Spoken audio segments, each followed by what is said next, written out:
El ejercicio 22.2 dice, una lámina plana tiene forma rectangular con lados de longitud 0.400 metros y 0.600 metros, es decir, tenemos largo y ancho. ¿Okay? La lámina está inmersa en un campo eléctrico uniforme de magnitud 75,0 newtons coulomb, dirigido a 20 grados con respecto al plano de la lámina. Encuentra la magnitud del flujo eléctrico a través de la lámina. Bueno, entonces, ¿qué tenemos por acá?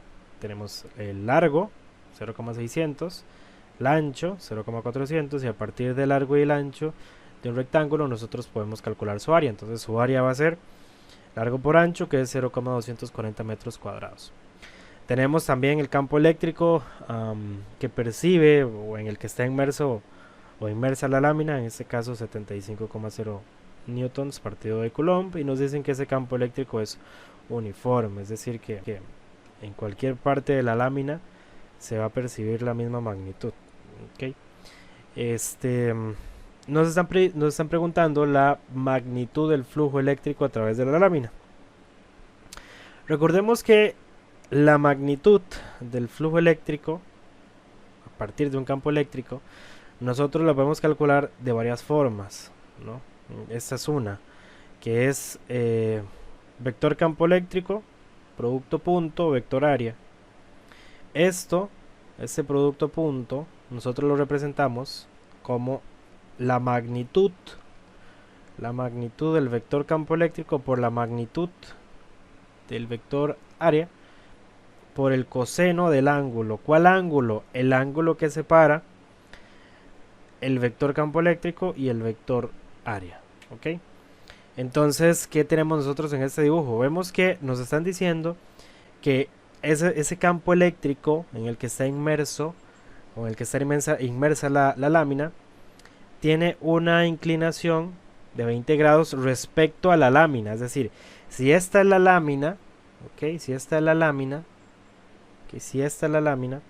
quiere decir que ese campo eléctrico va en esta dirección, 20 grados a partir, ¿verdad? 20 grados tomados como referencia a la lámina, ¿ok? Pero fíjense que nosotros, para calcular el flujo eléctrico, necesitamos conocer el ángulo que hay entre este campo eléctrico, que son estas líneas rojas, y el vector área. El vector área pues va hacia arriba, ¿no? Entonces nosotros tenemos que determinar cuál es el ángulo que hay entre este vector área, que es este azul que está aquí, este vector área, y el vector campo eléctrico. ¿Y cómo lo hacemos? Pues bueno, ahí sabemos que entre la lámina, entre la lámina, que sería esta, y el vector área hay un ángulo de 90. Entonces, si el campo eléctrico medido, digamos, o tomado como referencia de la lámina tiene una inclinación de 20 grados, pues entonces para completar los 90, quiere decir que ese campo eléctrico tiene un ángulo de 70 grados respecto al vector área. Ok, entonces, ¿qué vamos a tener? Vamos a tener entonces que el flujo eléctrico simplemente va a ser, bueno, pues la magnitud del vector campo eléctrico, serían 75,0 newtons por coulomb, multiplicado por la magnitud del vector área, que ya la calculamos antes, ¿verdad? 0,240 metros cuadrados, por el coseno del ángulo de separación de esos dos vectores. Ahora repito que en este caso es 70 grados. Metiendo eso a la calculadora nos da un valor de un flujo eléctrico de aproximadamente 6,16 newton por metro cuadrado dividido entre coulomb. Y esta sería la respuesta del ejercicio 22.2.